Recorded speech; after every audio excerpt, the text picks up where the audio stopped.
When it comes to glitches in games, one of the most valuable kinds of speedrunning is always a wrong warp.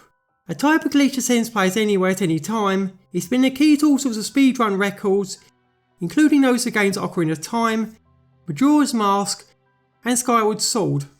And now, it's been found in Echoes of Wisdom too. Yep, in just under a week, fans have found a glitch warp anywhere in the game at any time. Named index warping, it completely breaks the game wide open, letting you sequence break things to hell and back, and go from the first dungeon all the way to the last one. So today, we're going to explain how it works and how we can make use of the glitch to warp straight to final dungeon. Let's go! Before we do though, please note that this guide contains spoilers for The Legend of Zelda Echoes of Wisdom. If you haven't beaten the story yet, you're advised to stop watching now. Starting with some prerequisites. To teleport to the last dungeon, you'll need the following things. The Sign Echo, access to Soothorn Ruins dungeon, access to a walk point outside Darnpay's house, plus an echo that can let you get on top of trees. Once you have them, time to start the glitch. With the main part being a trick called map storage. To do this, go to Eternal Forest and reach a point where you'll void out if you go any further. Then place a Sign Echo, target it with ZL, then press A as you go into a void out zone. If done right, fog will be in the corners while the message is on screen. Now press B, hold L and repeatedly hit right to bring up the Echoes menu. You should void out, the Echo UI will still be on screen. Keep holding L and press minus to open the map. This gives you map storage. So hold L and select the marker next to Soothorn Ruins. Then keep holding L till we say otherwise. And once you appear there, use the mini-map to navigate to a dungeon. Once outside it, head to right a bit, keep pressing A. Prior will ask you if you want to enter Still World. Say yes.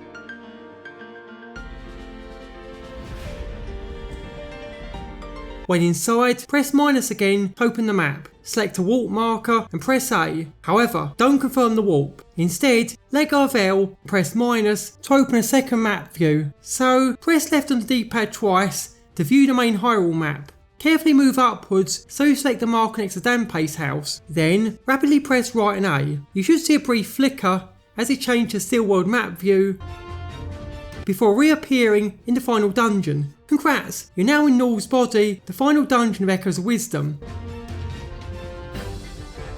But why is this? Well, let me explain. Internally, Echoes of Wisdom use a warp index to tell which location you end up in if you use a warp point. And typically, that's the one you select on the map. You select Soothorn Ruins, it sets the index to 26, and that's the ID for the Soothorn Ruins exterior, hence you end up there after warping.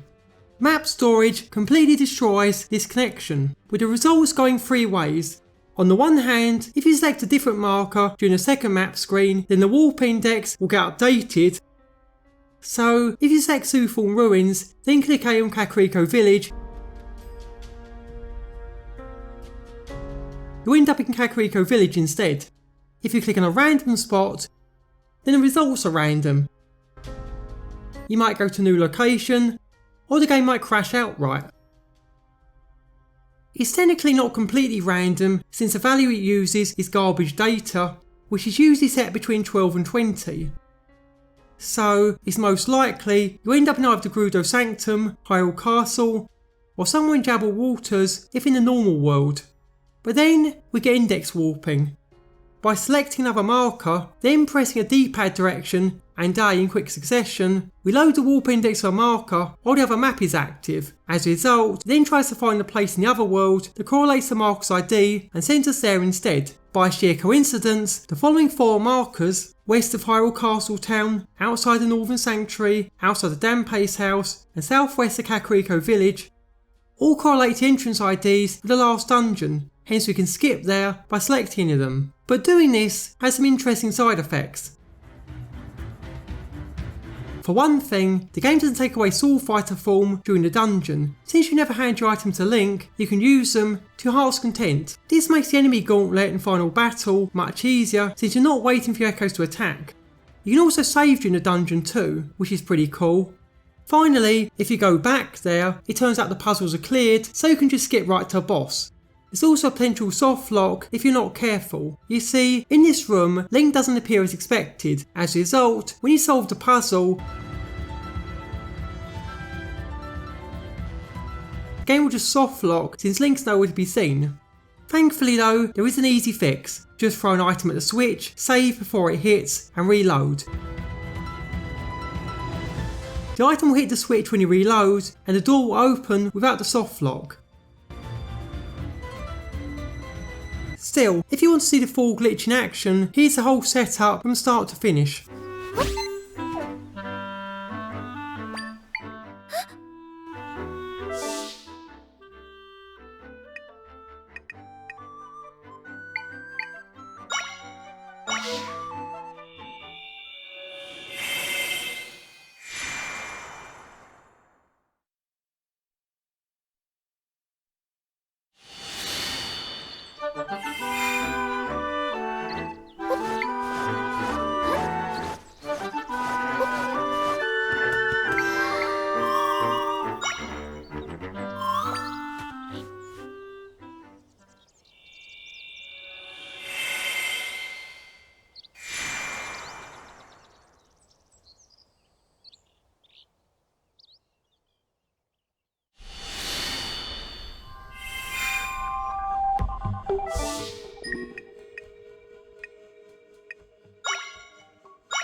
So yeah, that's how to skip 95% of Echoes of Wisdom.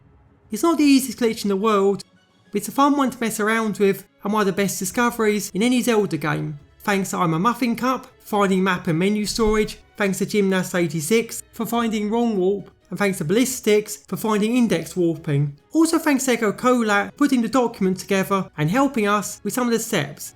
Still, if you found this video interesting, give it a like. Subscribe to our channel if you want to see more, then leave your thoughts in the comments below or over on the Discord server today.